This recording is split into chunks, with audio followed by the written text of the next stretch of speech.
1897, elders of the Zion's met, chalked out a plan. Only after 20 years, they could expect the declaration from Balfour that they have a right to settle in Palestine. That's the change of the tide.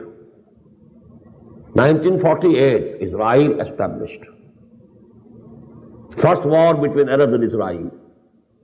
Israel got more occupation. After about 20 years again, 1967, the Six-Day War. Israel expanded. Jerusalem taken. And to cut a long story short, after the Gulf War, all Arabs put to the maximum humiliation before Israel. They never wished to talk to Israel. Now they had to sit with Israel on one table in Madrid, their graveyard.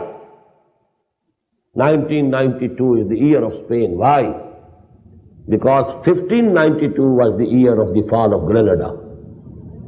The washing off of the Iberian Peninsula of Muslim soul and Muslim culture completed. 500 years later, 1992 became the year of Spain. World Olympics held there. And the peace talks between Israel and Arabs started from there.